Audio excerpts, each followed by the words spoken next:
Hi,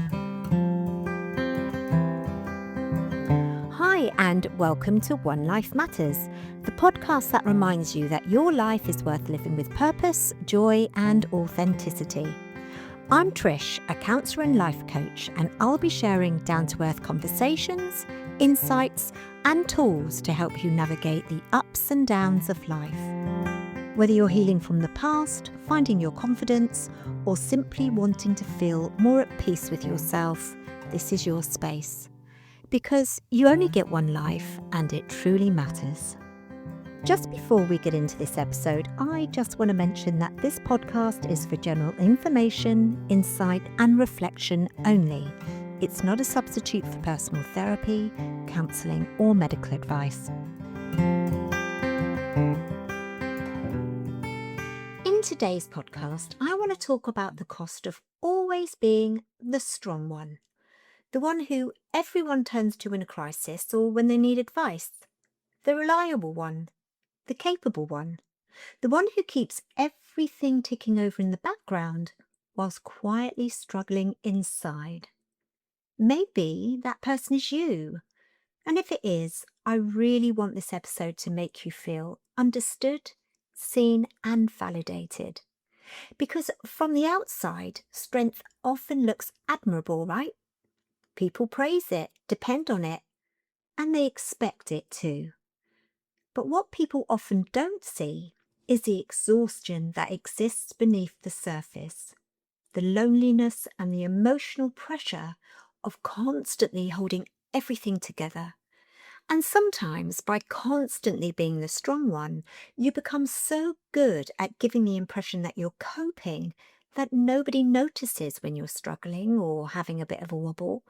But it's not just that.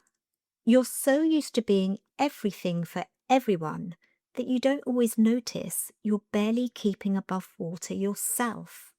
I always say, especially because I do this myself, that some people could be internally collapsing, and when asked if they're okay, they still reply with, "Oh, I'm fine, I'm just tired." The thing is, most strong people don't break down dramatically. Instead, they kind of slowly disconnect from themselves. It's the way that they cope and survive.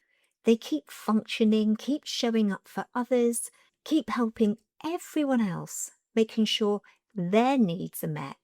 But underneath, they're quietly depleted themselves. And the difficult thing is, many people who carry this role don't always realize they're doing it because being the strong one started so long ago, usually in childhood. So let's take a few minutes to talk about that. And I want to share with you my own quiet childhood trauma, something called parentification. When I look back at my own story, I can see exactly where this blueprint of being the strong one was created. And I want to share this carefully because it doesn't come from a place of wanting to blame or shame. I grew up with a parent who struggled deeply with their mental health. And as anyone who has loved someone with mental illness knows, when the mind is unwell, everyday responsibilities can slip. As a child, looking at that environment, my instinct wasn't to judge. My instinct was to protect.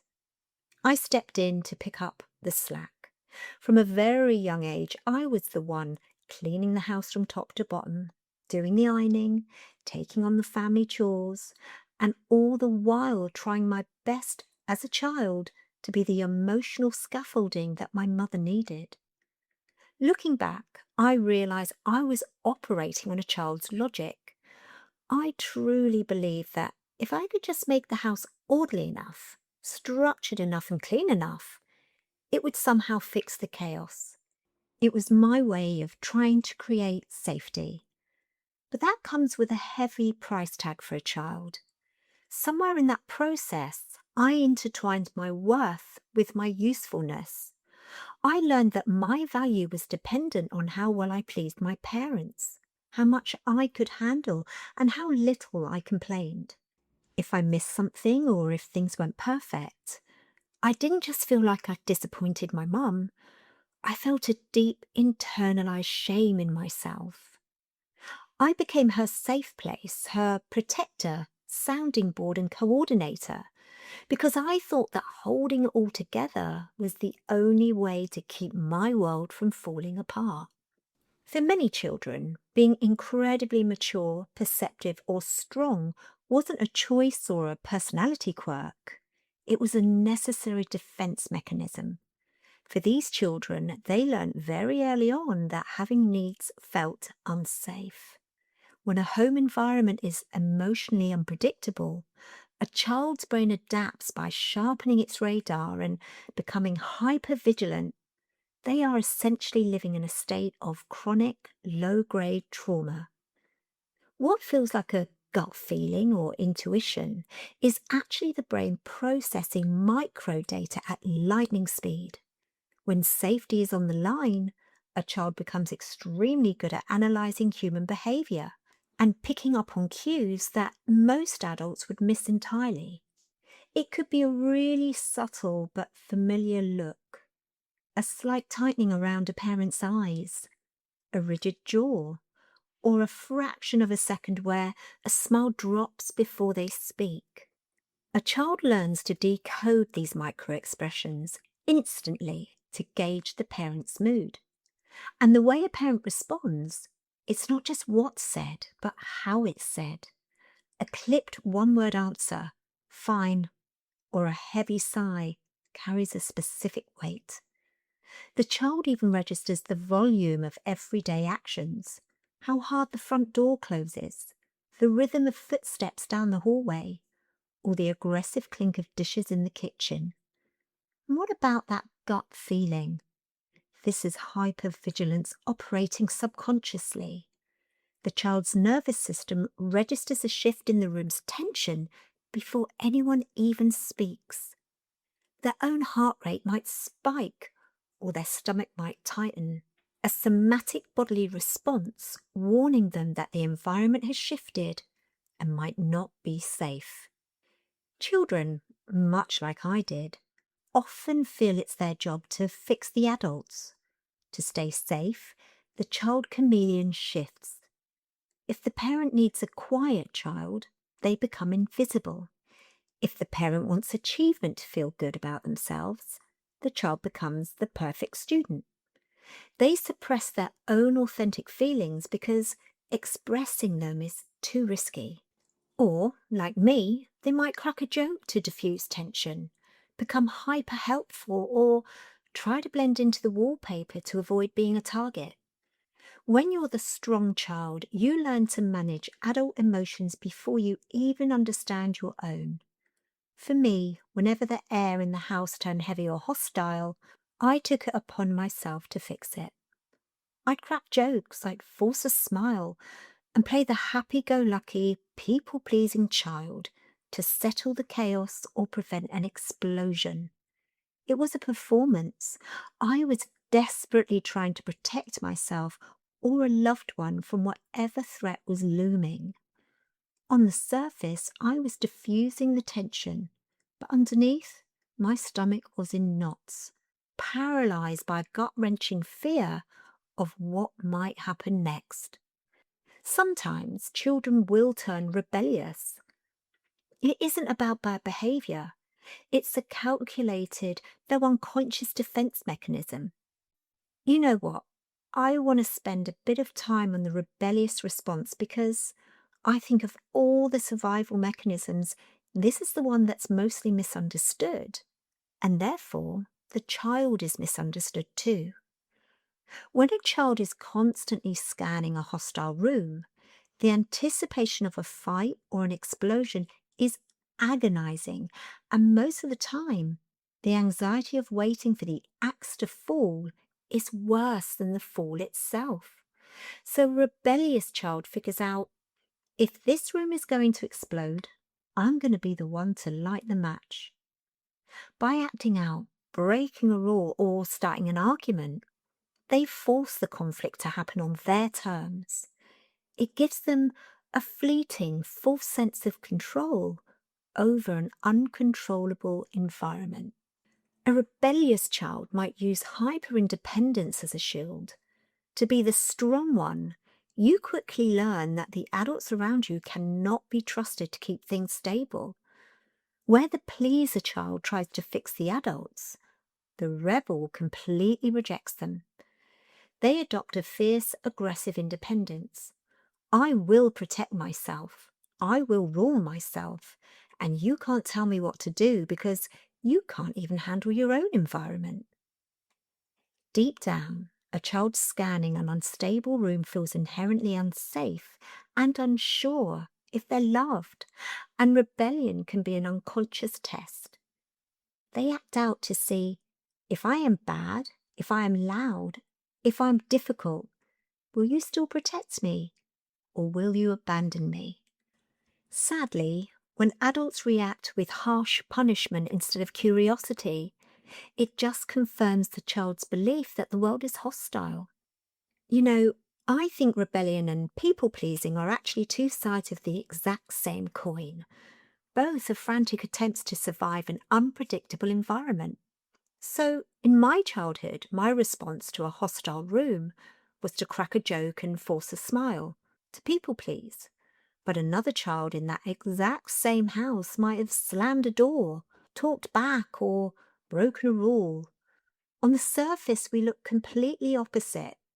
I look like the good kid, and they look like the troublemaker. But underneath, we were doing exactly the same thing. We were both scanning the room, feeling terrified and trying to survive. I tried to control the tension by fixing it, and they tried to control the tension by provoking it. The joker channels that energy into external emotional labor, such as making others happy and trying to defuse the bomb. The rebel channels that energy into external resistance, fighting the system and setting that bomb off. Both are exhausting and both are lonely. I just remember feeling so overly responsible for the needs and, yeah, for reasons I won't go into today, the safety of others. And the tragedy of learning this skill so early is that the energy required to constantly scan the outside world, well, it prevents a child from looking inside. They become experts at adapting and knowing what everyone else is feeling or might need. But they often grow up completely disconnected from their own emotions, their own needs, and their boundaries. And maybe nobody intentionally harmed them at all, but they learned somewhere along the way that love came through being useful. And that is something I could really relate to as a child. But whether you coped by trying to fix the room with a smile, made yourself incredibly useful, or you tried to fight the room with anger, the cost was exactly the same. You had to abandon yourself to survive. And the big problem is, those survival strategies that might have helped you as a child, they follow us into adulthood. And eventually, what once protected us begins to exhaust and work against us. And what does that look like? Well, see if you can recognize any of the following: people-pleasing, hyper-independence, over-functioning, emotional caretaking, struggling to ask for help, feeling responsible for everyone else's emotions, needs, comfort, and happiness.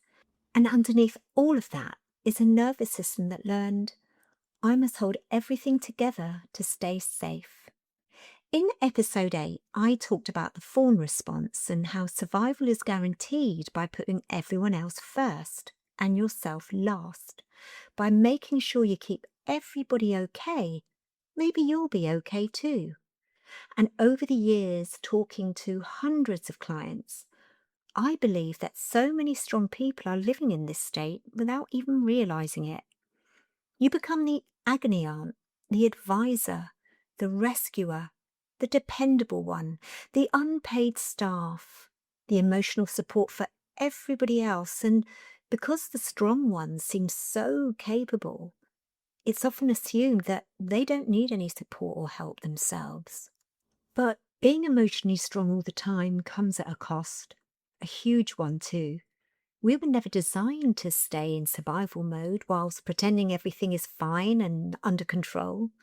Eventually, the body will start keeping score and manifesting this stress through anxiety, exhaustion, burnout, sleep problems, overthinking, overworrying, tension, dissociation, and emotional numbness, sometimes even functioning depression.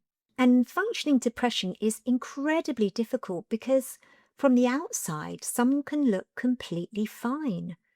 They're still going to work, getting the kids to school, still smiling, still replying to messages like nothing's wrong, and very convincingly holding theirs and everyone else's shit together. But internally, they feel empty, emotionally flat, disconnected and exhausted in a way that sleep can't fix. And one of the saddest things I see in strong people is how deeply uncomfortable, even guilty they feel asking for or receiving support. They can give endlessly, but receiving, that can feel like a failure. When asked how they are, their automatic response is, "Oh, I'm okay," even when they're absolutely not okay, because many strong people learn very early on that vulnerability felt very unsafe, or that they were being a burden, or that it was pointless wanting their needs met. Some were the children who had to learn to grow up quickly, too quickly, and some, like me, became the emotional and often the physical parent in the household. These children learned quickly that there simply wasn't room for their feelings and needs being met. So now, as adults, they minimize their pain and needs automatically. And what often happens is that they become surrounded by and may even unconsciously choose relationships where they are needed but are not always emotionally held or supported back. And as much as that's a painful dynamic, it's a familiar one. There's a heavy burden in being valued for what you do rather than who you are. It means being the one everyone leans on, while secretly wondering, who would catch me if I fell apart? And I think that's where resentment quietly builds. Because no matter how much you care about the people around you, constantly carrying the weight of being the strong one, taking responsibility for what isn't yours, avoiding conflict, and endlessly giving will eventually strip you bare. It becomes physically, emotionally, and mentally exhausting. And something interesting also happens. The idea of resting becomes uncomfortable, and for some people, they genuinely don't know how to stop because when your nervous system has learned that safety comes through being the strong one, the doer, the fixer, the provider, slowing down can actually feel threatening and unsafe. Rest can even create anxiety, and people often judge themselves harshly for this. But it makes perfect sense, really. A nervous system that has spent years in hypervigilance doesn't just instantly relax because life might have become a little bit calmer. The body still expects pressure, still expects responsibility and emotional labor. And this is why healing isn't simply about thinking positively or taking a bubble bath. Healing is about teaching your system that you no longer have to survive by constantly giving, doing, self abandonment, and being the strong one, that your worth is not dependent on how much you carry. Healing comes when you finally realize that you are allowed to have needs, not just have them, but have them met. It's the moment you realize you're allowed to set boundaries. And for so many people, when that finally sinks in, it's life changing. Because somewhere along the way, they were taught a lie that everything would fall apart if they didn't hold it all together. But there's another layer to this. In my work with clients, I've watched a second wave hit right after that realization. Because when you finally understand that you don't have to carry it all, you realize that maybe it was never yours to carry in the first place.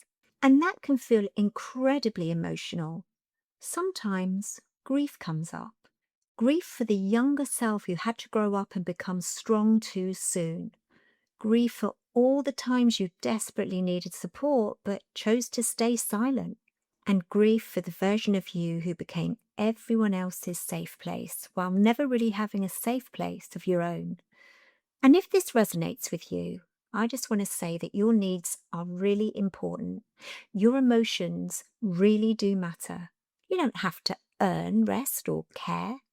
You don't have to be on the brink of a breakdown before you deserve support. Some of you might think stepping away from being the strong one means becoming weak, but it isn't. It's about becoming honest and learning that real strength isn't about carrying everything on your own. Allowing people to support you, setting a few boundaries and saying, I can't do that right now. Resting without guilt and learning that you don't have to fix everybody or every situation is real strength. Taking care of yourself in a way that you truly deserve. And perhaps most importantly, learning who you really are outside of that conditioned survival mode, outside of over-giving, over-pleasing, over-rescuing, and outside of always being needed. Because there is a version of you underneath that deserves rest, calm, and softness. And I think so many strong people crave these things, not because they're weak, but because they're tired. Tired of holding everything together and always being fine. So if you're listening to this today and recognizing yourself in these words, maybe this week could simply be about noticing a few things. Where you overcarry, where you silence your needs, where you automatically move into being responsible for everyone else before asking yourself what you need. Because self-awareness is where the healing begins, not by trying to be perfect for everyone else. Thank you for listening to this episode. To everyone out there who is used to being the anchor, the fixer, and the strong one, remember that even the strongest anchors need a safe harbour. And as Donald Miller once wrote, for a long time I was the strong one. Now I am the one who is loved. Give yourself permission to be loved, to be seen, and to rest.